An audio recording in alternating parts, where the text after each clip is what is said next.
Buenas noches, doctora Ruth González. Somos estudiantes de la carrera de Derecho del quinto semestre, paralelo C6.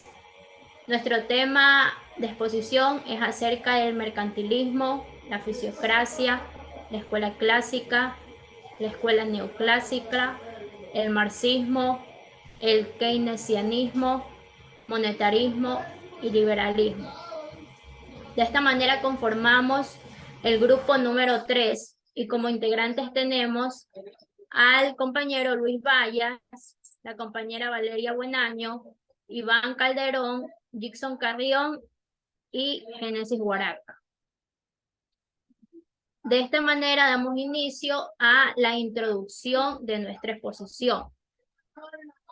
La presente exposición dará a conocer mediante análisis las teorías y postulados de las distintas escuelas de pensamiento económico, que cronológicamente se han sucedido a lo largo de la historia de la economía. De esta manera nos enfocaremos en conocer acerca del mercantilismo, la fisiocracia, la escuela clásica, la escuela neoclásica, el marxismo, el keynesianismo, el monetarismo y el liberalismo. Nuestro objetivo como grupo es que tiene como finalidad realizar un breve recorrido de cada una de las corrientes de pensamiento económico, ya antes mencionadas, que han surgido en la línea temporal de la historia. De esta manera, describiremos todos los enfoques que los principales representantes han tratado de explicar e implementar en referencia al comportamiento y desarrollo de la economía. Finalmente, esta exposición permitirá conocer y entender la importancia de los fundamentos de la actividad económica, pues ésta se ha enfocado de acuerdo a la época y a la necesidad de la sociedad. De este modo han surgido personajes que han aportado ideas diferentes, enriqueciendo la economía y la política del momento. De esta manera le doy paso a nuestro siguiente compañero para que le dé apertura a nuestra exposición con los temas antes descritos. Compañeros, tengan ustedes muy buenas noches. Continuando con la exposición de mi compañera, hablaré sobre el mercantilismo. La premisa de este sistema eran que la riqueza y prosperidad de una nación dependían del capital acumulable y que el mercado global es inalterable. Esta corriente llegó para enriquecer mucho más a las naciones por medio de una doctrina basada en metales preciosos. El mercantilismo fue un conjunto de ideas económicas y políticas que tuvo lugar en Europa desde el siglo XVI hasta mediados del siglo XVIII. De esta manera se puede considerar como la corriente más antigua. Tuvo como característica principal el papel preponderante del Estado sobre la economía. Las principales potencias de esta corriente económica fueron España, Francia e Inglaterra, ya que acrecentaron la acumulación de recursos en beneficio a los bienes de sus dominios coloniales. Tuvo su máxima expresión en Francia en el siglo XVI. Este se basa en que las riquezas de las naciones dependían de la acumulación de metales preciosos. Para ello necesitaban la ayuda del Estado mediante el proteccionalismo, ¿no? Es decir, que el Estado protege la agricultura, el comercio y las manufacturas del propio país. Además fomentaba el autoabastecimiento de las naciones. De modo que es el siglo XVII que marca el auge de las políticas mercantilistas en Europa, como resultado del tremendo crecimiento del comercio colonial que permitió el crecimiento de la oferta de dinero en este continente. Aunque de alguna manera se genera preocupación por acumular metales preciosos que también afectaban a la política interna. Las ideas mercantilistas sostenían que la importancia de un Estado se medía por su poder económico, por lo que la acumulación de riquezas nacionales fue un principal objetivo de esta doctrina. Los países realizaban reservas de oro y de plata, porque ambos metales eran considerados como los más preciados en todas las riquezas, y se creía que a mayor cantidad de oro y plata, mayor era el poder que tenía un país. De esta forma se desarrollan cambios muy importantes que marcan su desaparición a finales del siglo XVIII, establecidos por la fuerte intervención del Estado en la economía. Además, las nuevas teorías económicas que surgieron ofreciendo más ventajas comerciales, ingiriendo que el gobierno debe buscar favorecer la exportación y desfavorecer la importación, o una política proteccionista sobre su economía contraria a las necesidades de la producción. Uno de los principales objetivos del mercantilismo fue proteger la industria local de las producciones extranjeras, por lo que se alentaban a las exportaciones y se desalentaban las importaciones con el fin de incrementar la riqueza nacional. Por esto se utilizaron estrategias como aranceles aduaneros, subsidios y otros mecanismos de control. Además, la doctrina mercantilista fomentó el trabajo de la tierra y la producción de manufacturas. Para comprender las ideas que guiaban el funcionamiento del mercantilismo, redactaré 9 puntos que se consideran importantes en esta modalidad, que debían guiar la economía de una nación. En primer punto, indicaban que cada rincón del suelo de un país se utilice para prácticas agrícolas u otras actividades de manufactura. Siguiente punto, que todas las materias primas que se encuentren en un país sean usadas para realizar productos manufacturados. Continuamos con que la población de un país debía ser grande y trabajadora, que el oro y la plata de un país permanezcan en él y no sean sacados de ahí bajo ninguna circunstancia, que se haga todo lo posible por evitar las importaciones de productos extranjeros. Continuamos con que las importaciones que sean realmente necesarias se obtengan a cambio de otros productos y no de oro ni de la plata. Que estas importaciones sean materias primas y que el producto acabado, se produzca en el país. Que se utilicen todos los medios existentes para vender el excedente de productos acabados a otros países. Y como último punto, que se prohíban las importaciones de productos, ya que existían en el país. Hacia finales del siglo XVIII, las ideas mercantilistas no eran del todo sólidas y no terminaban de convencer, acrecentándose la idea de libre comercio sin intervención estatal, y que las dinámicas de oferta y demanda serían las que regulen el comercio y la economía de los países o de las naciones. Esta fue una de las razones por las que el mercantilismo fue cayendo de manera progresiva en los diferentes países y dio paso a teorías económicas más sólidas y fundamentadas. El debilitamiento de las ideas mercantilistas dio paso al desarrollo de una economía liberal, en la que el Estado dejó de intervenir y formar parte del proceso económico de los países y se dio paso al libre comercio. Hasta ahí mi intervención, compañeros. Le doy paso al siguiente expositor. Muchas gracias, doctora y compañeros. Gracias, compañero Luis. Continuando con la información en base a la fisiocracia, nosotros podemos decir que surge como una reacción contestaria contra el mercantilismo, por su defensa apasionada en la propiedad rural y a su vez la crítica del comercio.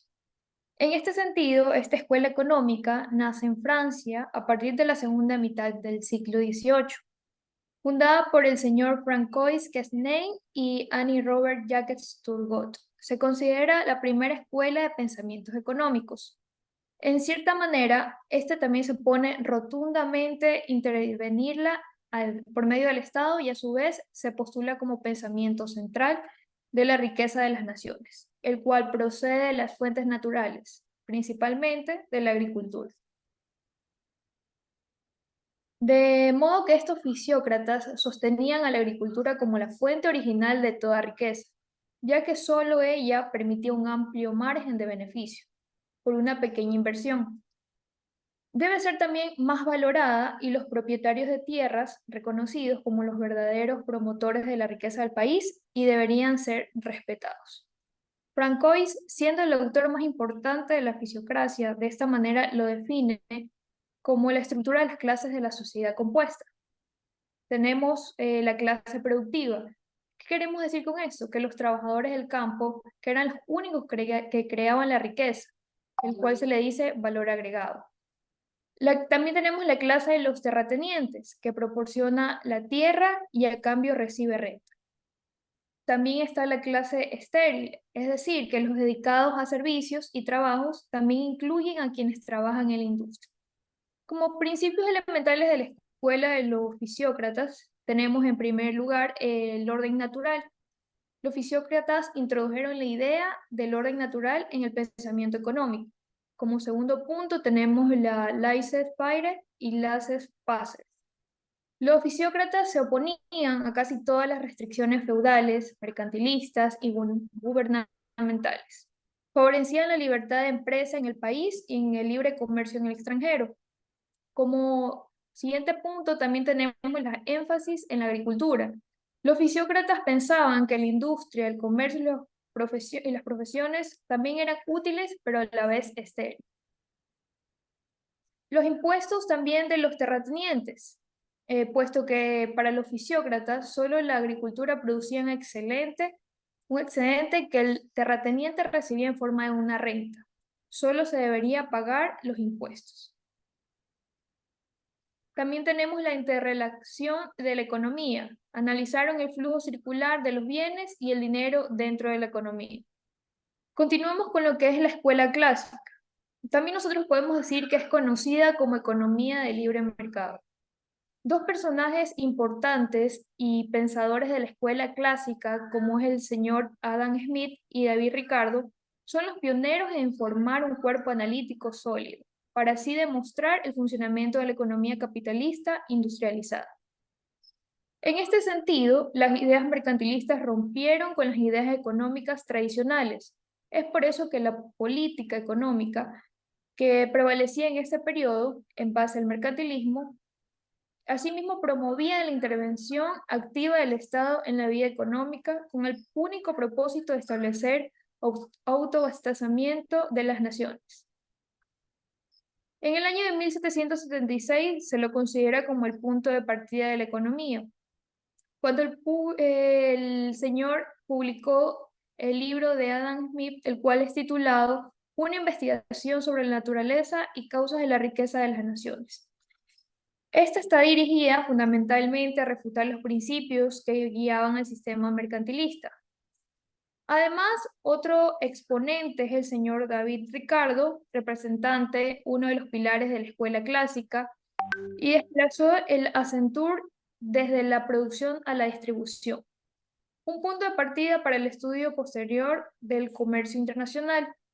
Podemos afirmar que el propósito de los clásicos fue explicar la forma en que el sistema económico, el cual es el mercado, resuelve los problemas de producción, de consumo, también de distribución, etc. Como ciertos rasgos que podemos decir de fundamentales de la escuela clásica tenemos la norma básica fue el laissez-faire, el mejor gobierno es el que interviene menos. El mercado libre y competitivo determina la producción, los precios y a su vez también la distribución de la renta. Como siguiente punto también está la excepción de David Ricardo, los cuales destacan la existencia de una armonía de intereses. Cada individuo, al tratar de alcanzar los propios, servía a los intereses superiores de la sociedad. También tenemos que confiaban en la competencia como un mecanismo regulador de la economía. Continuamos con la exposición del siguiente compañero.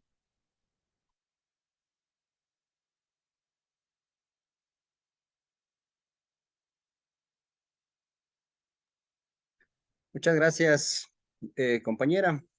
Continuando en el análisis, pues, de los postulados teóricos de los dueños de la economía, pues, me corresponde hacer un breve análisis sobre la escuela neoclásica y la escuela del marxismo, en ese orden respectivamente. Bueno, hablando de la escuela neoclásica, como su nombre lo indica, pues es posterior a la escuela clásica.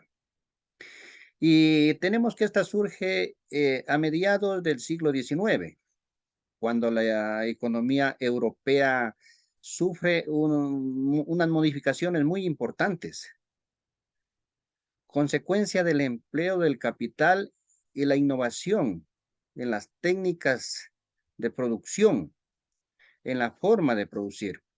Esto da lugar a un enfoque del comportamiento de la economía y al desarrollo de un pensamiento distinto a la economía clásica, por supuesto, y a la economía marxista. El fundador de esta escuela es Alfred Marshall, el fundador de esta escuela neoclásica de economía.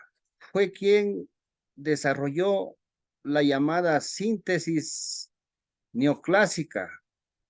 Esto pues con el propósito de evidenciar, de demostrar, de comprobar en qué forma el libre funcionamiento de las economías garantizaría la óptima utilización de los recursos de producción, de los medios de producción.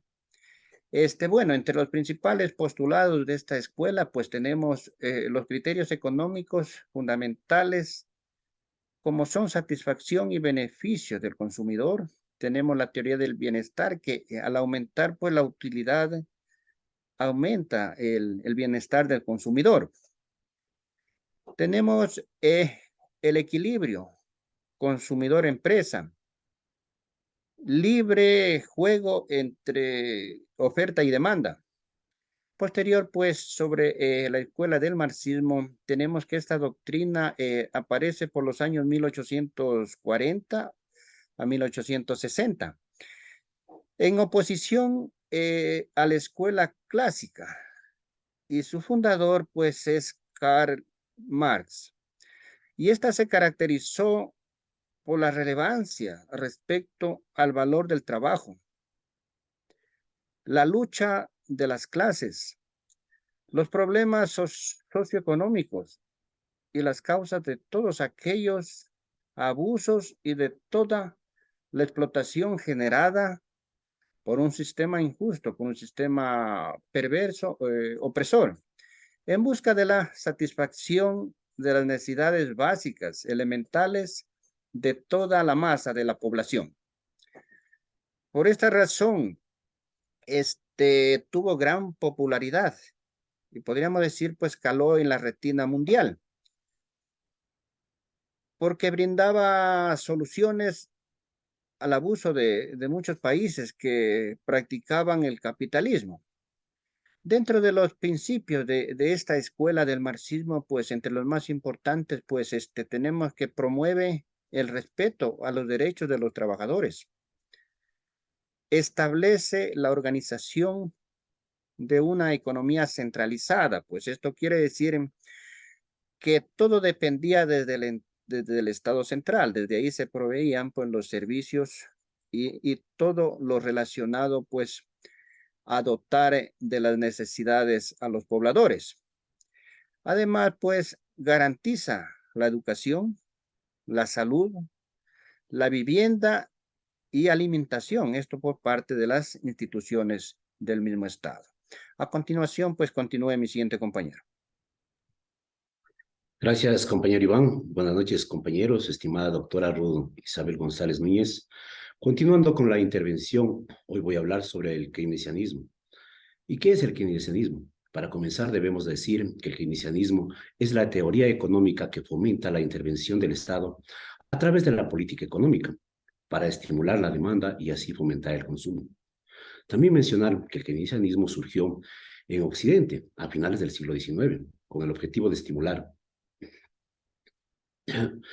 la demanda para salir de la crisis. Otro dato a mencionar es que esta teoría plantea que para superar la crisis económica es necesario abandonar los problemas de la demanda a través de la intervención estatal. Y por último, mencionar que esta teoría fue planteada por John Keynes en su obra Teoría General del Empleo, el Interés y el Dinero, publicada en 1936 a partir de la Gran Depresión. Seguimos hablando un poco más sobre esta teoría. En este caso vamos a hablar sobre sus características. Bueno, la primera característica que mencionaremos es que sostiene que la política económica es la principal herramienta para sacar a un país de una crisis. También propone que los gobiernos se encarguen de la estimulación de la demanda y que sea el Estado el encargado de intervenir los recursos a las empresas. Perdón, que el Estado sea el encargado de invertir recursos a las empresas. Otra característica es la utilización de la política fiscal como regulador de la economía y también considera que el principal peligro para la economía es el desempleo, y también mencionar que es opuesta a la economía liberal y tiene su base en la intervención del Estado como agente económico. Seguimos hablando sobre el keynesianismo. En este caso, vamos a hablar sobre su teoría. Bueno, primero mencionar que la teoría de Keynes se basa principalmente en el exceso de los recursos y en no la falta de ellos para buscar una solución a la crisis económica. Otro punto para destacar de esta teoría es que la misma explica que la disminución de los salarios estanca la economía al disminuir la demanda, y también menciona que el desempleo es la principal causa de la crisis. Y este no se presenta por falta de recursos financieros, sino por la falta de demanda global. Todo este contexto trae que las personas no consuman, y al no consumir la suficiente, no produce una cantidad suficiente de bienes y servicios que genera empleos. Queda aquí, porque hay que seguir hablando sobre las características del keynesianismo. Hay que mencionar que la teoría de Keynes propone que para elevar la demanda global, es decir, el consumo, hay que aplicar las siguientes variantes. Primero, bajar los impuestos, y de esta manera se estaría impulsando el consumo de la gente. Segundo, bajar los tipos de intereses fomentando los préstamos. Tercero, aumentar el gasto público de esta manera para crear trabajo por parte del Estado. Aunque se aumente el gasto público, pero a su vez bajaría los niveles de desempleo. Seguimos hablando sobre el keynesianismo. Ya para ir finalizando con una conclusión, en síntesis debemos decir que el keynesianismo se basa en estimular la demanda para provocar un aumento de consumo y empleo en momentos de crisis. ¿Y cómo se estimula esa demanda? Mediante políticas monetarias y fiscales. Y por último, recordar que Keynes fue partidario de utilizar las políticas fiscales, es decir, las que apuntan al mercado de bienes y servicios, aunque a finales del siglo XX la deuda de los países occidentales comenzaron a crecer de tal manera que los keynesianistas pasaron a recomendar las políticas monetarias, es decir, las del mercado del dinero, como mecanismo para estimular la demanda. Seguimos hablando sobre el monetarismo. ¿Qué es el monetarismo? El monetarismo es la teoría monetarista.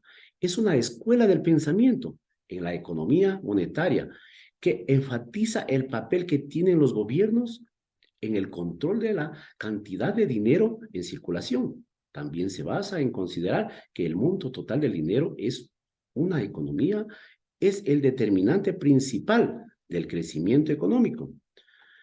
También afirman que las variantes en la oferta monetaria tienen una gran influencia a corto plazo en la producción nacional y a largo plazo en los niveles de precios.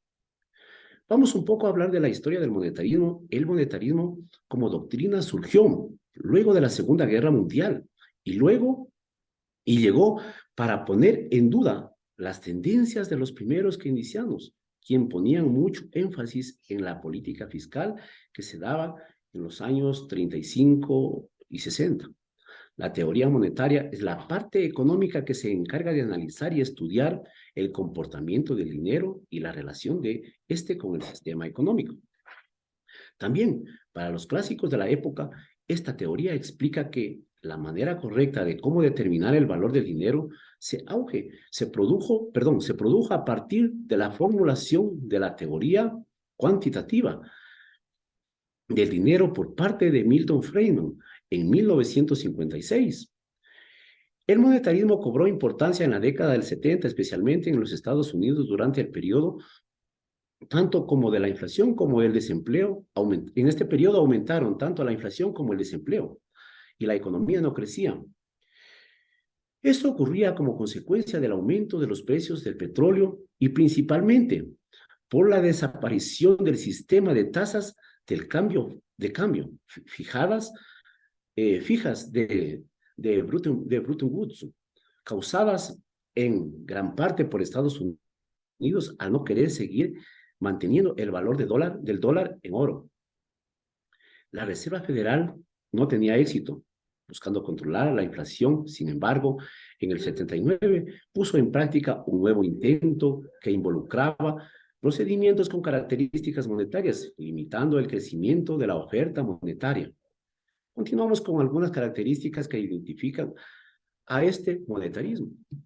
Defiende la plena competencia y no intervención en la libertad del mercado. También en no interferir en la distribución del ingreso y si fuera necesario hacer ajustes rigurosos como la reducción del salario aumentando el desempleo.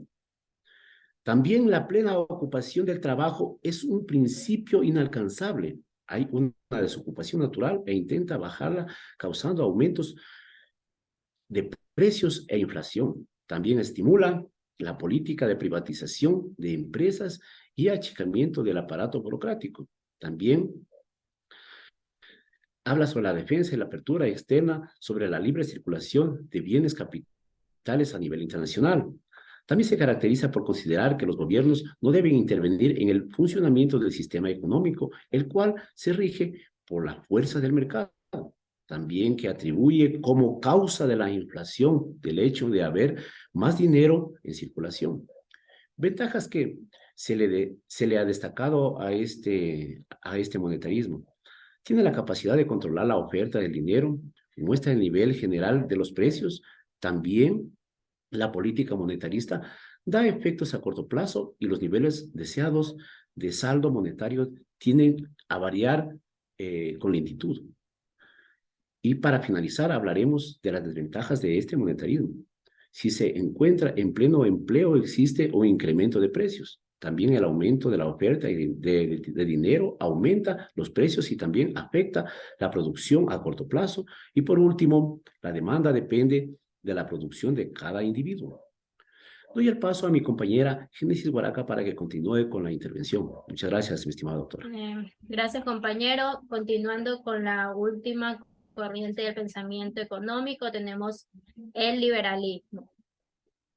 Basado en las ideas de los mercantilistas y en la escuela de la fisiocracia, el representante más destacado del liberalismo fue Adam Smith, cuya doctrina se opone a la intervención del Estado, ya que tiene el fin de alcanzar un mayor desarrollo económico.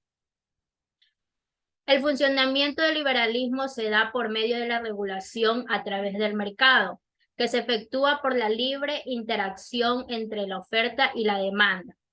Con esto se logra un equilibrio óptimo, una competitividad, además de incentivos de los oferentes, mayor inversión de capacidad y aumento de la producción. De esta manera voy a hablar sobre los fundamentos del liberalismo. Como punto 1 tenemos la reivindicación de la plena libertad en materia de producción y comercio. 2. La libertad de comercio para lograr la prosperidad de los individuos y naciones. 3. El beneficio individual será lo que desarrolle el beneficio colectivo. 4. La igualdad entre los seres humanos ante la ley, pues Estas no admitían que los nobles y el rey estuvieran por encima de la Constitución y de otras leyes. Como quinto punto, el Estado debe ser juez y gendarme, dedicándose a administrar justicia, a defender la nación de una posible agresión extranjera. La finalidad del liberalismo era promover las actividades económicas, pero con una intervención limitada del Estado, a fin de alcanzar un mayor desarrollo económico y de la misma forma poder erradicar barreras, tributos innecesarios y abusivos que en aquella época aumentaron. De esta manera le doy paso al compañero Iván para que nos dé la conclusión de este. Ya. Muchas gracias, compañera. Finalmente, para terminar este valioso análisis sobre tan importante tema, tenemos pues que los postulados teóricos de los fundamentos económicos son estudios, son doctrinas realizadas por grandes personajes afines al tema, economistas que han trascendido en el tiempo, en la historia, y que han dejado un legado, pues, y que estos postulados, estas doctrinas son aplicadas a la economía, van de la mano de las diferentes economías, que en ciertas regiones, pues, han surtido el efecto deseado, y en otras no, pues, debido, pues, a ideologías de diferente índole. Compañeros, pues, a ustedes, muchas gracias y buenas noches.